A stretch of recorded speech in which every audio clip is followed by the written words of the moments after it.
Welcome to the Racial Justice Summit and to Breakout Session 1, Part 1 of Do You See What I See? Our presenter for this session is Angela Weekley.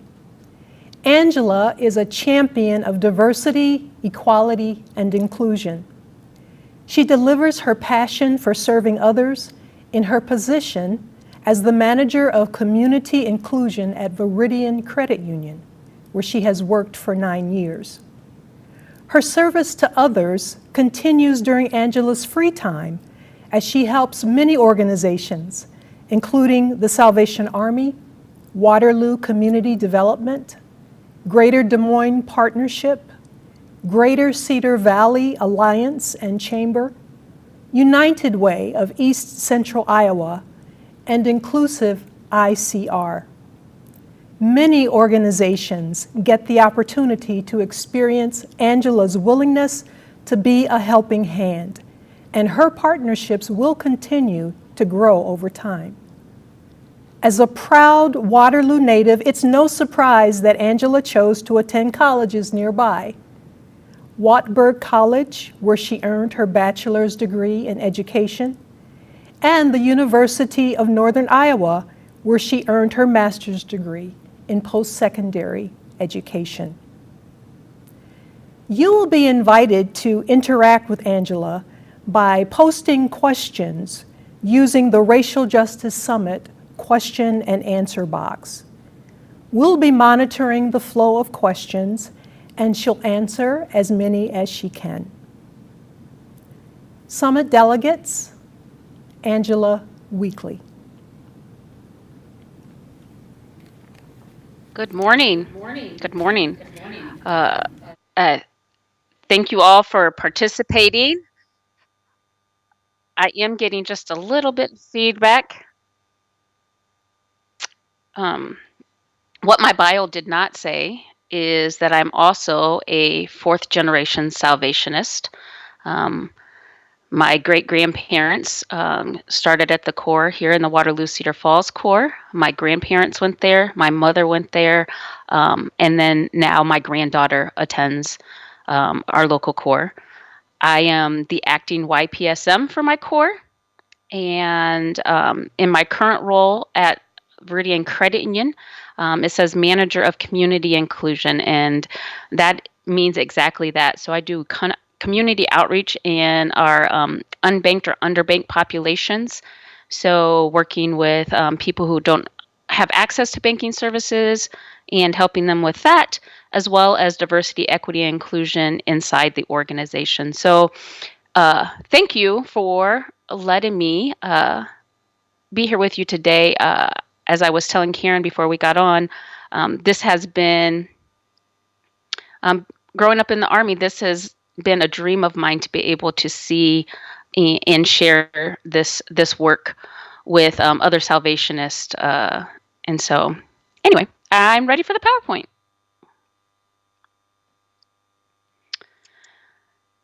So we're going to start off with a game. So hopefully you all have scratch paper. And this will be also an opportunity for you to engage in the chat.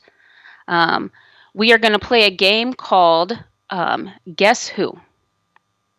And so I'm going to give you a brief description of someone, and what I want you to do is you are going to write down these things that you see on the screen about each of the people. You cannot have a wrong answer. Don't overthink the results or the things that you're going to write. I just want you to go ahead and just write down the first thing that comes to your mind. This game is meant to be fun, and just kind of engage in some self-thought, right? So get ourselves engaged into this process. So I want you to not put down their race or ethnicity. And for those of you who don't know what the difference between the two are, race is the things that you mark on the census. So Black, African American, Caucasian, Asian, Native American, Pacific Islander, those categories. Ethnicity could be German, Puerto Rican, those things. So the country that you may have, or your nationality, the country that your ancestry comes from. I want you to put down their job attainment, what career they have, all the things you see listed here, and this will remain on the screen under each one. So we'll go ahead with the first one. The first brief description is gay educator. So what is the first thing that comes to mind when I say gay educator? What are the things that you think about that person? Go ahead and list what that person might look like to you.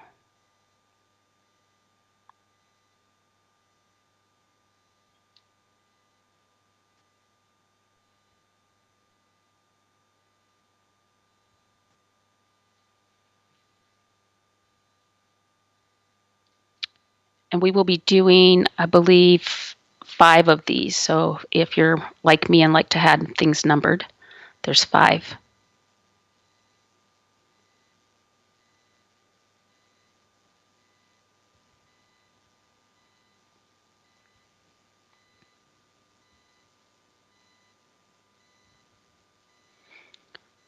All right, if you want to go ahead and bring the second bullet up, the next one is a recovering alcoholic.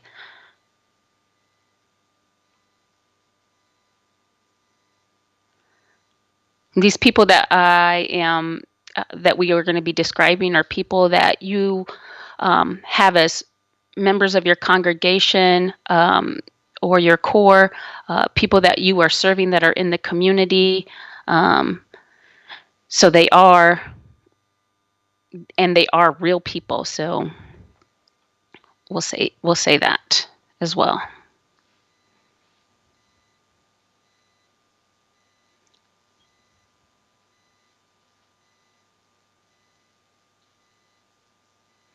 All right, we'll go ahead with the next one. A 32-year-old with a MBA.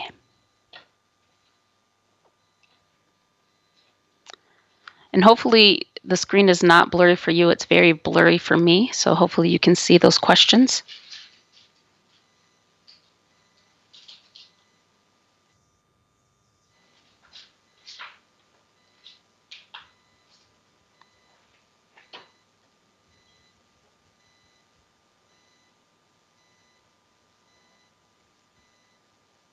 All right, we'll do the fourth one. Single parent of 5.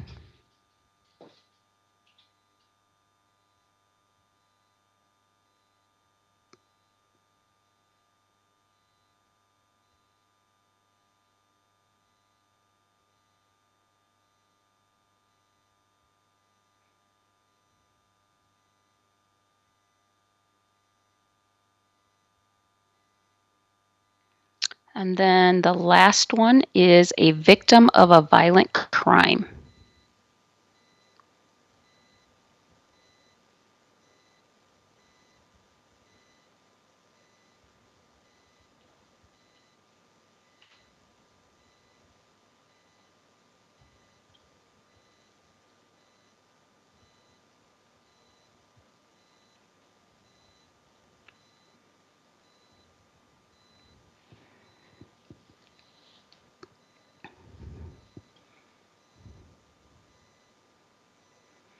Now I want you to take a look at your list, and are there any things that you see that are similar?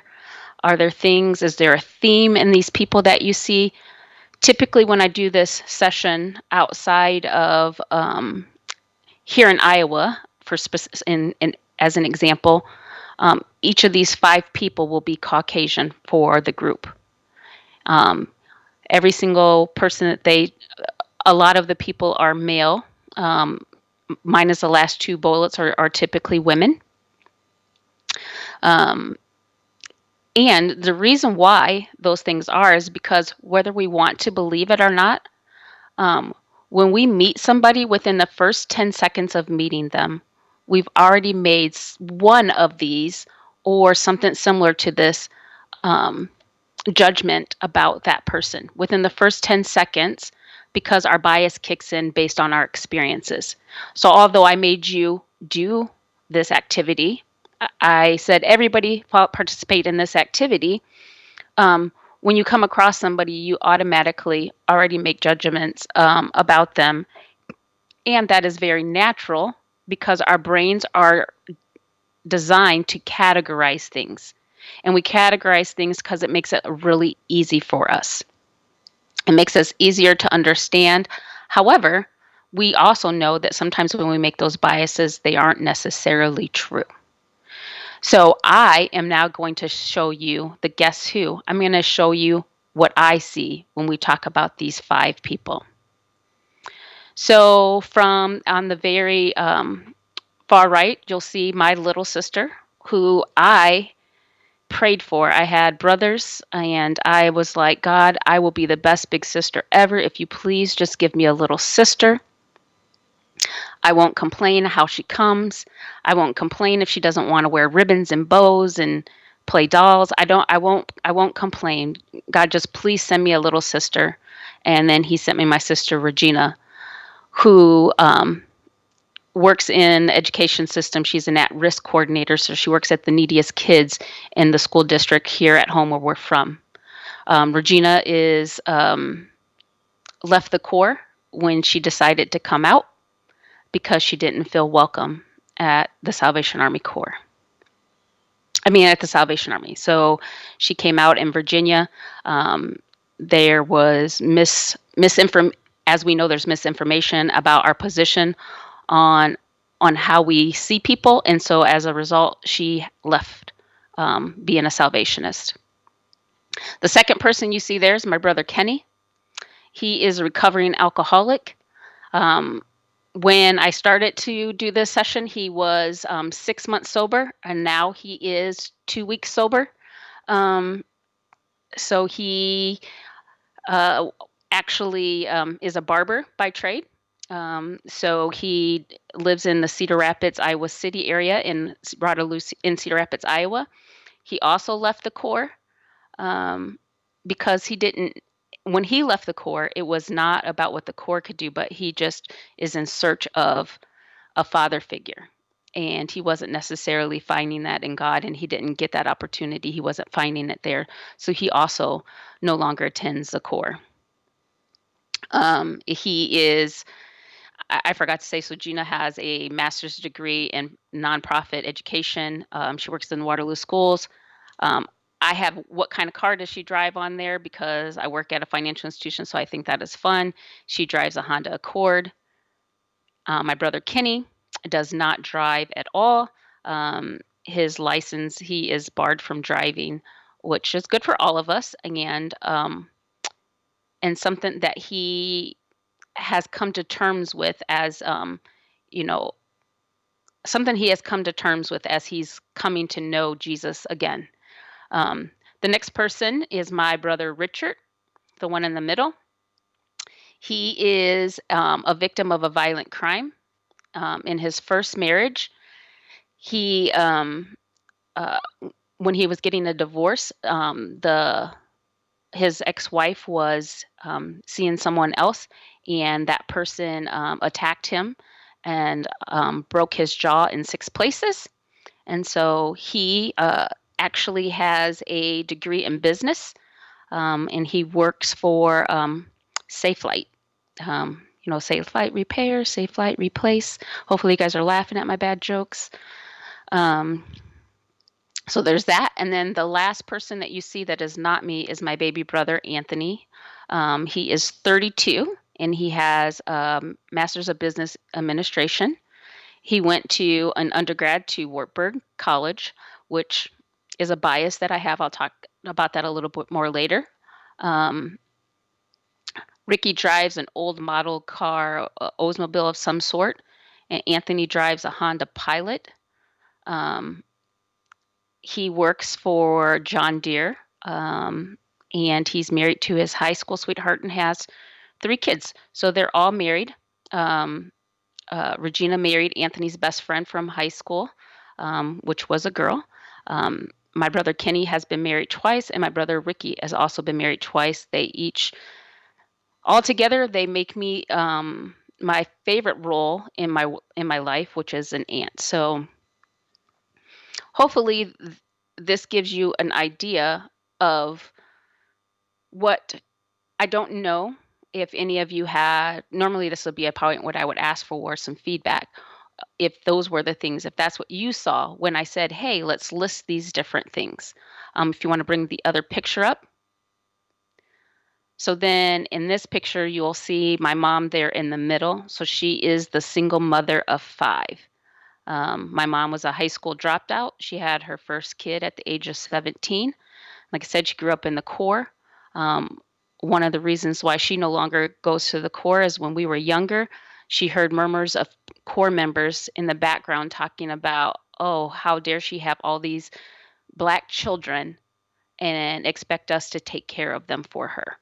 And so she no longer came back to the Corps. She does sometimes come if my granddaughter participates in programming. She came when my granddaughter became a junior soldier, when she participates in Christmas programs and Easter programs. And if it's my turn to preach on that Sunday, she may come and watch me preach. But other than that, she has not returned to the Corps either. I'm telling you these stories about these people who no longer attend a Corps that I love, that has founded me and given me the opportunity to have a love for Christ that transcends the bricks and mortar of the church, but is the people of the church. I'm telling you that story because their experiences and the biases that they experienced is part of the reason why I want to do my part. And I'm so excited to be able to be a part of this summit to talk about some of these things. So hopefully this conversation that we just had made you a little bit uncomfortable as you're looking at what you wrote down, as you're wondering what you wrote down, what that means, how that can be different from what I see and what you see. It's all a matter of perspective. So if you want to go to the next slide. So if you look at this next slide, just because you're right does not mean I'm wrong.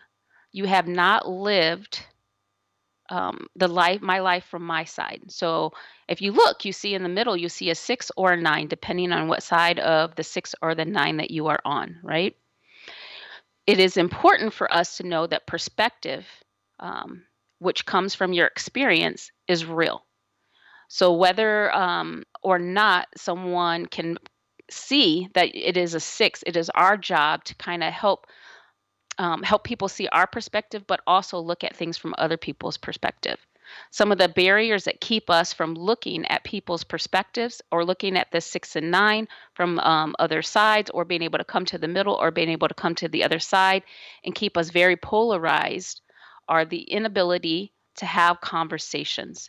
As was stated in the beginning, having those crucial conversations is so important for us to grow together and make change in our community. So a lot of times our perspective or our experiences shape what we're going to do, or how we see other people, or how we judge people within that first 10 seconds of meeting them. So if you want to go to the next slide. So today, I'm hoping that we will have an opportunity to understand that being biased, if you haven't heard that, is just natural. It's how our brains just operate. We just consciously, we either consciously or unconsciously make decisions all the time. And our unconscious mind allows us to make decisions quickly, to categorize things quickly, to move forward quickly. Our unconscious mind is the reason why we walk without thinking. I need to pick up this foot and put it down. We don't have to think about how to do it. We just consciously do it. If you think about driving, I don't know if any of you have ever driven somewhere and don't remember the process of getting there because your brain was somewhere else, but your other parts of your brain allowed you to still go home. I've gotten home many times and I was thinking about something else and I don't remember the process of getting home, but I got home safely because my unconscious mind allowed me to do that. Those are the type of things, knowing that a fire is hot, so you can feel fire and you know it's hot. You don't actually have to touch it in order to do that. That's how our brains are made for as humans, for us to be safe. But our unconscious mind and categorizing as humans sometimes can get us in trouble when interacting with other humans. So we're going to talk about the impact of what bias can do, as well as think about things that we can do to overcome the effects of bias, and what we can do individually to make sure that we are able to interact with other humans, no matter where they are in their walk of life, and how we can take that into our ministry, and make sure that we are furthering God's kingdom. So I want us to dive into this, thinking about Romans 10 and 9 through 10, where it says to love others well and do not hide behind a mask. Love authentically, despite despise evil. Pursue what is good, as if all of your life depends on it. This is where I want to talk about a little bit about explicit and implicit bias. So when we talk about explicit bias, that's what we see. That might be the mask. I think I treat all people the same. I don't see color. All people are, I don't care what walk of life. I don't care how much money is in your pocket. Those are the things that we want to believe, and that's how we want to treat other people, right? But sometimes that can be a mask if we don't really dive into ourselves and understand what our explicit bias is. Our explicit bias is bias that comes from our unconscious mind based on experiences, either that we have had ourselves or experiences that we have had from other people, that keep us from actually treating people the way our explicit mind would like us to do. So as we are jumping into kind of looking at what bias might look like, I want us to keep in mind the difference between having on a mask and being authentically in love with our neighbor. So like I said, we all have bias. Bias can be a number of these different things around the circle. Bias can be something as simple as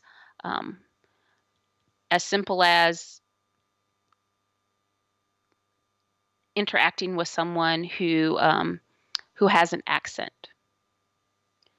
So the accent can be from another country or from another part of this country, right? I'll give an example. I once was doing this presentation with a friend of mine, and we were in a small town, Iowa, and we were in small town Iowa. We were driving back to Waterloo, which is where we are from, and it was my dad's birthday. My dad is from Arkansas. So when I picked up the phone to call my dad and tell him happy birthday, my vernacular completely changed. Some of you may be familiar with the term code switching, where I just automatically switch to different language based on my environment. And so that's what I did. I started speaking with a little bit of a Southern accent. I started using language that may be considered Ebonics. And the person I was driving with said, "Man, I wouldn't know that you were educated at all if I had met you speaking that language, speaking the way that you were speaking to your father," which is a bias that she just exposed. Her bias for language, for Southern drawl, says that those people are uneducated, or that group of people, or that dialect of speech is not as educated as people from the North, which we know is not true, because without my dad, who is from Arkansas, I would have never passed calculus. I don't know if any of you have taken calculus, but that is not math that that came easy for me, and I needed my dad's help to do that. Another example might be here in this area, we have an influx of immigrants from the Congo. And I would say last year during the Christmas season, I was helping a young woman um, complete an application for our Christmas program. Um, and and she didn't speak English. She didn't speak Spanish, which is the other language that I might be able to speak in. She spoke French and a dialect from the Congolese country that I'm not familiar with, um, and and as a result, I was uncomfortable, and because I was uncomfortable, I wanted to hurry her along. And so one of the things that I did is I started to make assumptions about what her daughter, who was the same age as my granddaughter just turned 9, so she was 8, and I was like, oh well, I know these are the things that Anna has on her list, I'll just mark those down. And I had to stop myself and be like, why is it because you are uncomfortable that you are making this woman or making assumptions about this woman's daughter that may or may not be true? And so what I did is I pulled out my Google Translate and we started communicating that way. And her daughter liked completely different things than my granddaughter did. My granddaughter, who grew up in the United States in Iowa her whole life, liked completely different things. Her daughter, who was taken from our homeland and brought to this foreign country, like to play with. It was completely different, but my bias almost didn't allow her that opportunity. Um, my daughter's name is Tyresha Lachey Weekley.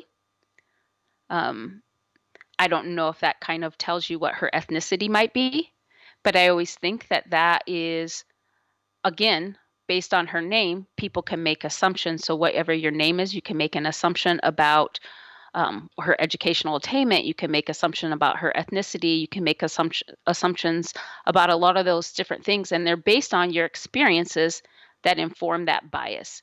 Um, I got my daughter when she was 4. Her mom named her Tyresha.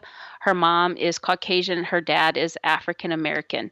So she kind of has that mix of a name. But again, a bias could keep her from getting different job opportunities, different things like that because of her name. Um, Another example I could give, we had one time, um, one of the things I told you that I do is diversity, equity, and inclusion within the credit union that I work at, which the credit union is a financial institution. And we had someone in a wheelchair who wanted to work on our front line, which is typically what you think of when you come into a bank or a credit union. The frontline people, they're like, oh, she's not going to be comfortable working there because of her chair. Well, that is a bias that is not necessarily true. And if she would be uncomfortable, it is our job to make reasonable accommodations for her to be able to do that job. Because she's more than capable of doing the job. Her chair should not stop her from doing that. Those are examples of biases that can get in our way. Any questions or anything before we move on to the next segment? Ms. Karen, do you see any questions or comments?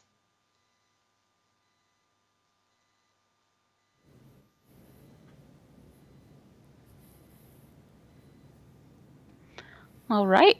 Again, please go ahead and throw things in the chats. It can be comments, questions. I'm happy to answer those as we go along. This presentation is usually pretty interactive. This is my first time doing this way, and so it would be really helpful to have some feedback as well. The next slide is the next thing that we're going to do is we're going to watch a video. And there's a component of this video where you get to actually participate. Again, it'll show you how your brain makes choices by doing these categorizations. The video is from Jerry King. It's a TED Talk. It is a little long. It can be. It's pretty education-y. I don't know how to describe it in a different way. But if you just want to follow along, it just gives you another perspective of what it is that I'm saying when it comes to explicit and implicit bias. So watch the video, and I will let you know when there is an opportunity for you to participate.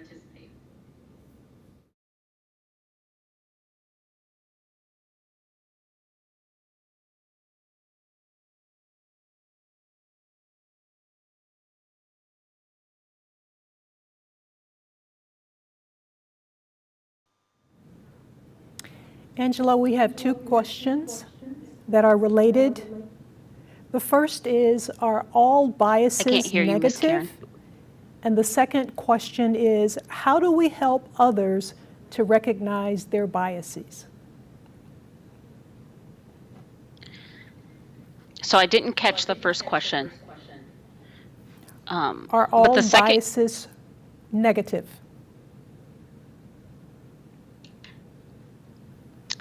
awesome. So actually, those questions are going to be answered in the second part of this session that we're doing in part 1. So if you go back to the PowerPoint, I hope to answer them. If I don't, please put things in the chat that I can cover them. I'm getting feedback again. So great questions, and thank you for asking them, so then it knows that I do have the materials that you guys are actually wanting to learn about.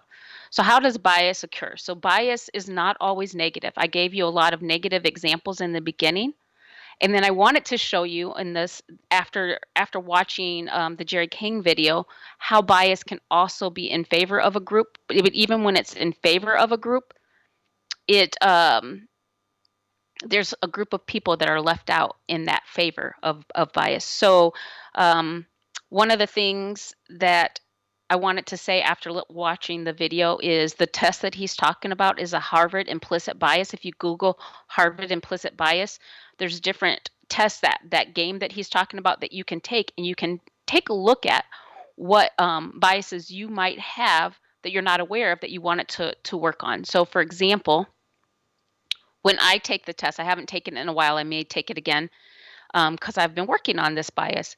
I have a bias that is for the lighter your skin is, the more favorable I am towards what it is that you do. If I were a police officer and out of fear, I would shoot an African American, because my bias for that particular group is there's a fear that I have for that particular group. Things that I continue to work on and change my brain with different examples. And we're gonna go over a couple of tools to kind of help us overcome or realize what those things would be for us, and how do we overcome them? How do we start recognizing that? And then what are some of the things that we can do to overcome them? And then tomorrow, if you come to the second session, we're going to dive in a little deeper and actually participate in some activities that will help us start thinking about what that would look like. So when we talk about how bias occurs, it's based on your experiences. So I go back to, I was talking about how I was driving through a small town just yesterday. Not yesterday, the day before, just Saturday. I was driving back from Minnesota to Iowa. And my GPS took me in a route I didn't want to go. So it took me off of 35 and took me on to where I was going to go through the rural parts of Minnesota and the rural parts of Iowa. I had to go through the towns, and I immediately got nervous because my bias is, I have a bias against small towns where I am fearful in small towns that they might not like people that look like me or have a misconception and want to hurt someone who looks like me. Now, I've never had an experience in a small town where I was hurt or those things happen. But what I do have is a mother who is Caucasian and a grandmother who was from small town Iowa, who would say, I want you to be careful when driving through a small town because these things happen. This is how bias can get in through someone else's experiences, because those people are designed to protect and love me, right? And so, of course, when they tell me this group of people or this particular place might not be safe for me, I don't have to experience the unsafeness for me to think that. So often I always have to go through a small town. I go through this whole cycle in my brain about, am I safe? Am I not safe? Can I stop and go to the bathroom? And one of the things that I have to do is I purposely stop to go to the bathroom, engage in conversation with whomever is in there so that I can continue to work on that particular bias. That is one of the things that I do. Another example is when I was in college, I worked in the front line of the credit union that I work at now. My mom also told me that people who ride on motorcycles, people who wear chaps, people who have long beards, people who wear their hair in a ponytail, um, that those people are not safe, or they don't like people who look like me. And my mom is white, and so she's telling me I should be fearful of this group of white people. Of course, then I started to believe that. I have a gentleman who actually then comes up in my line, and I'm like nervous. I start kind of hyperventilating internally. I start getting these things. I'm fearful that he's going to treat me in a certain way, and and I might not do his transaction correctly. He gets up to my window, and I wait on him. Years later, so 30 years later, he and I are still very, very good friends. He's the most mild-mannered, gentle person that I've ever met. He loves Jesus just as much as I do, and we were able to start having conversations about that 30 years ago and have continued that. But if I had been continued to be in that afraid bias that my mom had given me from her experience, I would not have gotten the opportunity to get to know Robert and befriend him. Fast forward to just 5 years ago, I had the pleasure of going to the National Seminar in Evangelism, and the group of gentlemen that kind of uh, took me in the group that I ate dinner with, the group that I went to when we had our downtimes, we had prayer sessions with.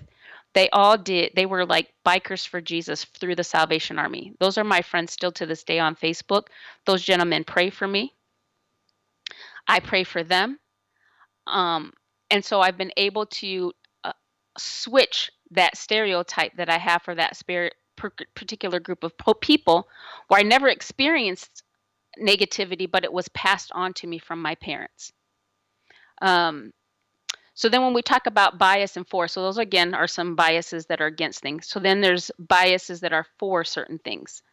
So I have a bias for biracial people, or people I perceive to be biracial. And the reason is, so I've had the opportunity to explore, like, where does that come from? The reason is, growing up, I would often be the only biracial kid in any circumstances. So growing up at the Salvation Army, when I went to camp, when I went to youth councils, I'm the only biracial kid at those places. When I'm in school, I'm the only biracial kid in those experiences. And so I get excited when I see other people who might look like me.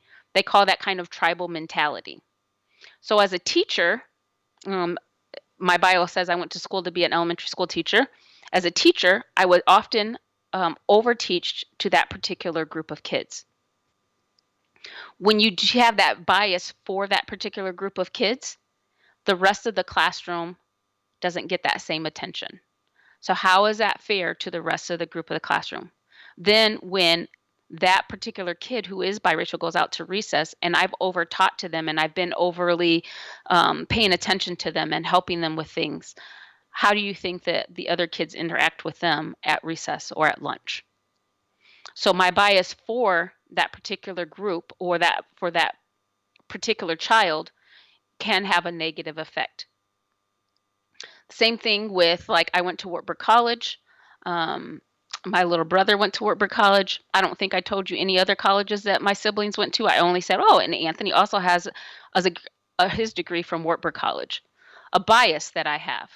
So when I am interviewing, or when I have the opportunity to hire someone, I always bring in somebody else into the interview space with me, because if someone were to have Wartburg on their resume, I want to actually hear what they are saying. I don't want to make up what my experiences at Wartburg were and associate them to them, even though they didn't have those experiences, because your brain can make them see that. So I think of Wartburg as very liberal thinkers, outside of the box, taking opportunities to do things a little differently. And so I would attribute that when they answer a question, I'll be like, oh, they really mean more, when it's not actually there. So I have someone else come into that interview with me to overcome that bias, so that they can kind of keep me in check around what that looks like. Now, because I'm aware of that now, that I have that bias for Wartburg College, I have a tendency to really think about my questions and my decisions that I'm making and making sure that that is what is happening. So I'm more aware of it. So there's that, but I also know that I'm not completely aware of it. So I bring someone in to help me with that experience. The same thing with the Salvation Army. I don't know of those of you who grew up in the Salvation Army. I am biased towards them. I do. I give. So my giving in the community is much higher for the Salvation Army. I give not just in my tithe, but in my time. But then also when I give to the United Way, I say you need to give 50% of what I give to the United Way needs to go to the Salvation Army. So those are things that I do. I think are great because I think we're doing great work. However, I know that you know that that's not everybody's experience with the Salvation Army.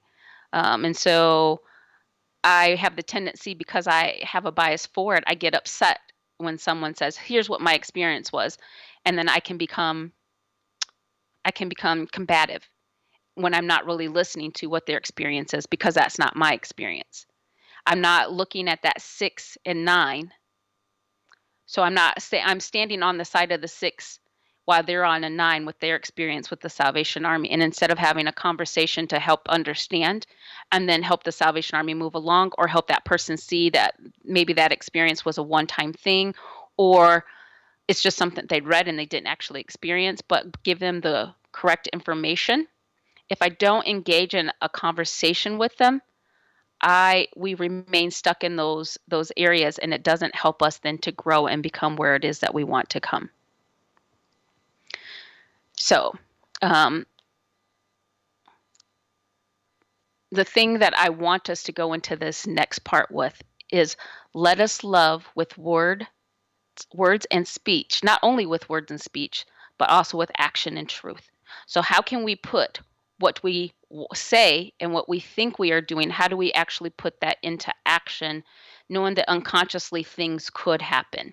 So the next parts of this conversation are going to be opportunities for us to learn what that is. So we're going to now go into that. So here's the first step. First step in understanding that unconscious bias or implicit bias can have a part into is to recognize and understand and be like, oh, I'm not biased. I treat everybody the same. We can't. We're human, and that's just not how we're wired. So we need to recognize that we all have that. We need to accept that we all have that. And so for the person who said, how do I help someone else see their bias? You can have them watch a video, you can have them do anything, but you cannot do it for them. They have to actually want to engage in that conversation. They have to actually want to believe and see that they do have bias. The Harvard Implicit Bias Test might be a way to kind of look at what that might look like for each individual. That's one way to kind of look at it.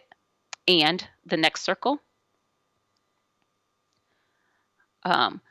You can take an opportunity to develop the capacity to put a flashlight on yourself. How often do you take a time to just sit back and be like, what in that experience? So if I go back to my experience with the young lady from the Congo, when I took the time and I paused, now that I've been practicing this and I paused, like, okay, I'm uncomfortable because we don't speak the same language.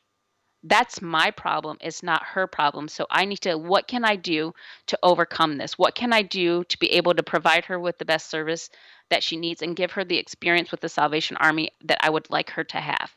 What things can I do to have an impact on that? I had to pause and stop and be like, where does that come from? Where am I coming from, and how do I overlook that? The next circle.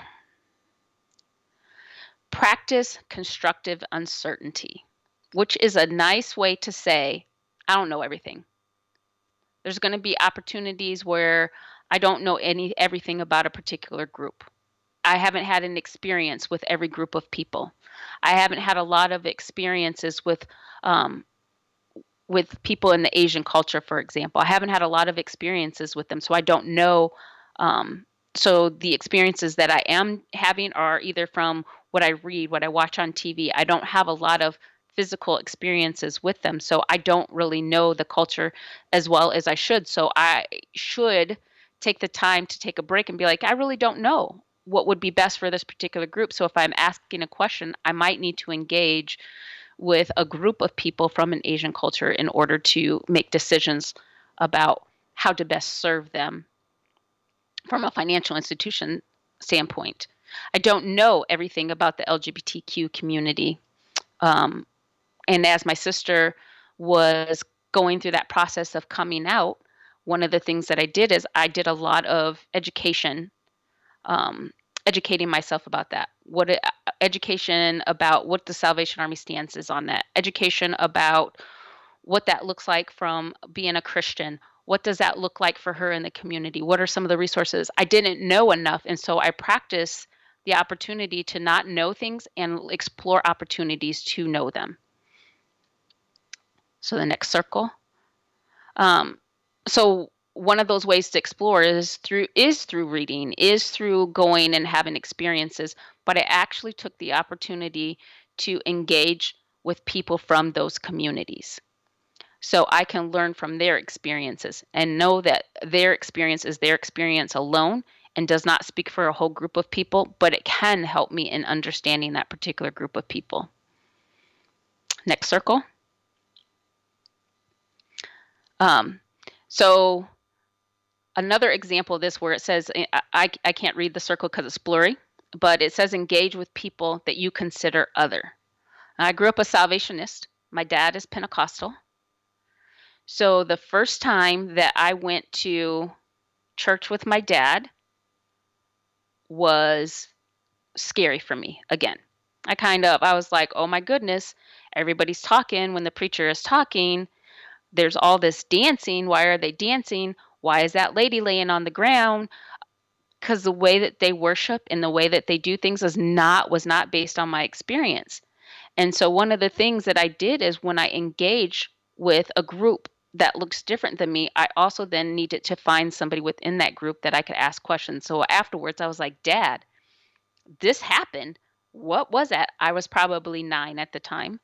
And I could say, Dad, what happened to this? What was this couple? Why did she fall on the ground? What does that happen? And I could ask all these questions in a safe way to be able to help me with my bias around that particular group. Next circle. And get feedback. I think that this is the most important. When I talk to you, when I said, from Wartburg, I have that bias for Wartburg, or I have a bias for a particular group of people, or I use the terms you guys instead of everyone. Enjoy this conversation. Have someone who you trust that can shine a light, help you shine that light on yourself, but they can help you also then be like, hey, when you do this, this still makes you look at this group of people from this lens that is not necessarily true. So taking the time to pause and look through these different circumstances will actually help you kind of sit back and do some self-reflection, because overcoming and understanding your implicit bias is very internal. It's very self examination is what is needed in order for you to be able to look at what it is that you can do. And once you recognize that you might have some of those biases, you get feedback from someone who can help you understand them. Again, a friend of mine who I do this presentation with at different times, she's actually biracial as well. We actually have the same ethnicity. So she happens to be mostly German and Black. We look very much alike, but we couldn't be any more different. She grew up in a small town, has fears of a larger city, and I have already explained to you that I've had those other things. So it's very different. But at the same time, because of that, we are able to have conversations with each other and give each other feedback about opportunities to overcome some of those biases.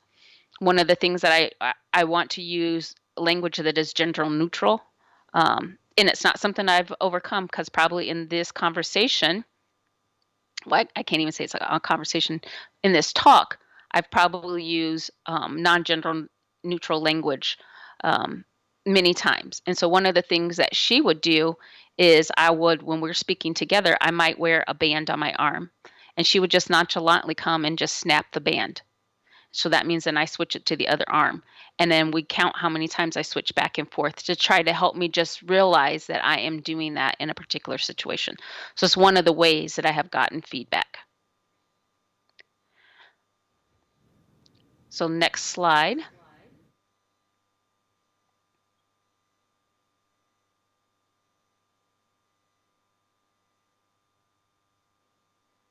The next slide is the pause model.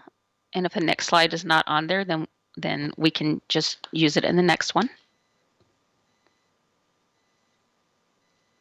So if it's not on there, we're going to cover this one and the pause model in the second one. We can wait for the pause model in the second one for tomorrow's session if you don't have it here. Yes. Angela, as you were speaking about learning from people who are other than, we had a question. And the question is there a high chance that one's attempts to listen and learn from others will be met with suspicion? There is a chance that it could be met with suspicion. And I think one of the things that we have to do when we are trying to engage in that other group is make sure that it is authentic and that it is mutually beneficial. So like, for instance, me going to the Pentecostal church I went with my dad, so it was a safe place, a safe way for me to engage with an other, but it was also an opportunity for me to have a conversation. When you interact with people within the core who may be different than you, having just regular conversation before you dive in and say, so from an Asian perspective, what do you think? But actually having the opportunity to engage and get to know that person and to have them kind of look so that you can understand from the 6 and the 9. I don't know if it's very obvious from my conversation, because I told you that being liberal is important to me, how my political stance might be. So I'm pretty liberal in how I vote, in the things that I would like to see in our country, in our world. But that doesn't make me not be able to have conversations with people who think differently than me in a political stance. So what I have done is when we try to engage in conversations around politics, I don't just jump in and say, help me understand how you can vote for this particular person because I don't understand it. So I don't start the conversation there. I start the conversation from, how do I get to know you as a person? And I can value you as a person. And so then you can be comfortable with me. So we can engage in a conversation that doesn't have to be combative. I can engage in a conversation with someone and get a better understanding of how they see the world from this political view that is very different than mine, and then still respect, and then we can have conversation about how we can come to the middle.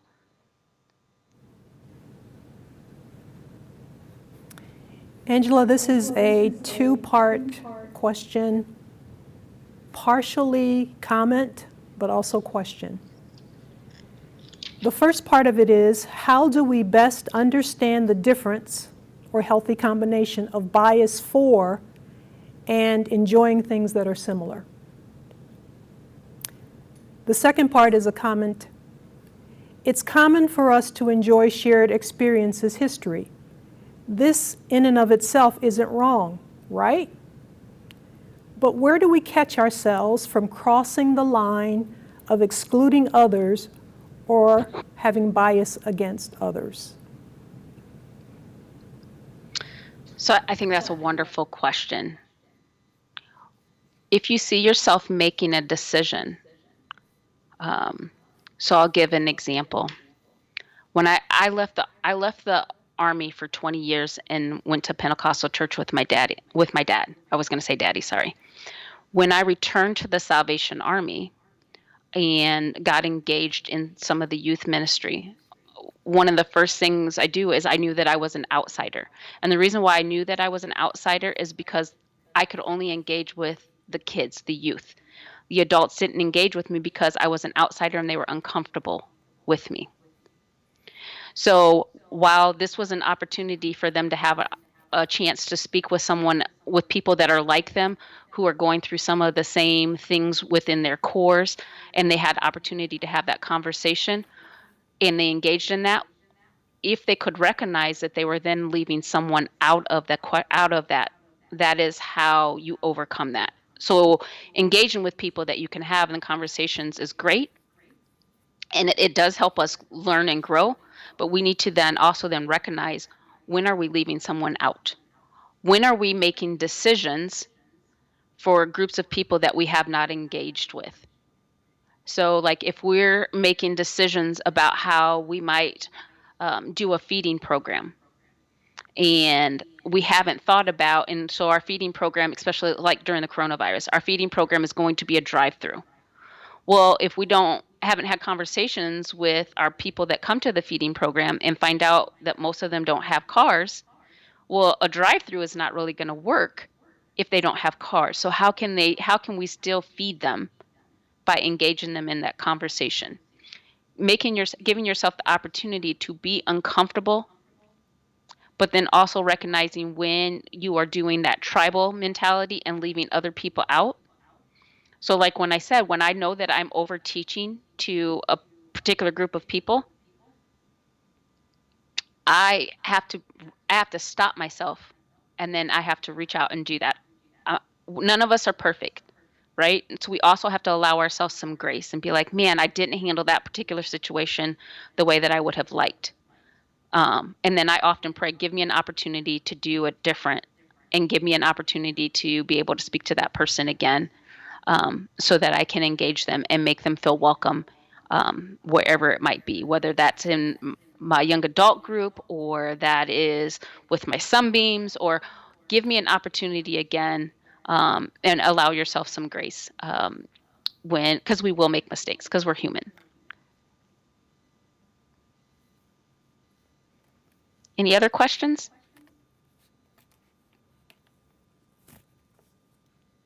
If you do have additional questions, if you want to either put them on the Facebook chat, I can make sure that we're addressing them in the second session that is tomorrow. If we weren't able to get to your question, or you're looking at some of the material, or you're thinking about this over time and you want a question answered, I am part of the Facebook group. You can engage me in that way. You can put the questions in here, and we will make sure I'll make sure that I address them tomorrow as well.